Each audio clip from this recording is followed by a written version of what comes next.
Usaha kecil dan menengah atau UKM adalah penggerak utama ekonomi nasional.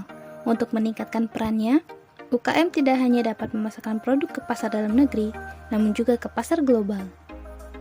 Pada acara Trade Expo Indonesia tahun 2024 yang dilaksanakan pada tanggal 9-12 Oktober 2024, Bapak Aziz Samsul berkesempatan untuk memaparkan materi mengenai panduan praktis menavigasi bea cukai lintas batas untuk UKM ekspor.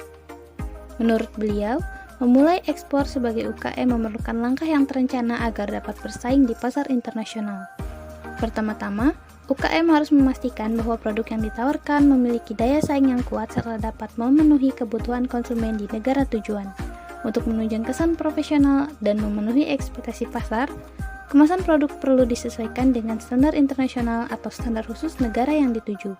Hal ini juga mencakup kualitas produk yang harus memenuhi standar mutu yang tinggi untuk bersaing di pasar global.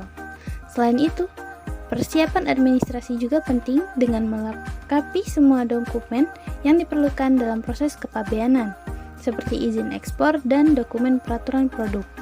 Langkah berikutnya adalah menawarkan harga yang kompetitif kepada konsumen di luar negeri, serta mempelajari regulasi negara tujuan terkait produk yang akan diekspor, sehingga dapat mencegah kendala di kemudian hari. Namun, tantangan dalam proses ekspor cukup signifikan. Salah satu tantangan terbesar adalah menemukan konsumen di luar negeri yang bisa diatasi dengan aktif memanfaatkan media sosial dan menjelajahi situs-situs ekspor impor yang relevan untuk mengenali peluang pasar di negara tujuan.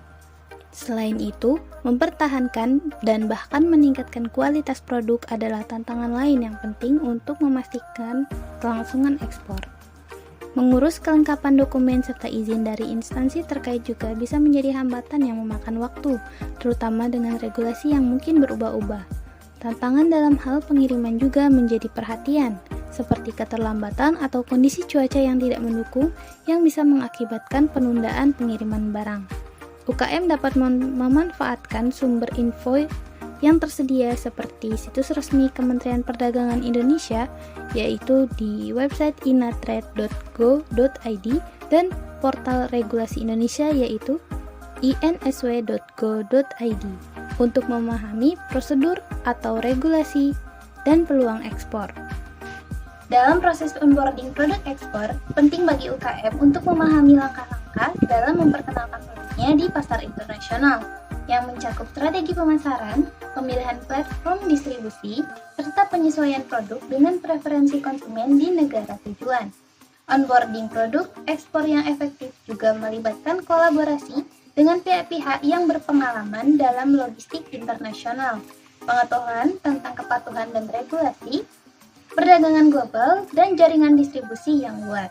Dengan strategi onboarding yang tepat, produk UKM akan lebih mudah dikenali dan diterima di pasar internasional, sehingga dapat memperkuat daya saing dan pertumbuhan usaha di tingkat global.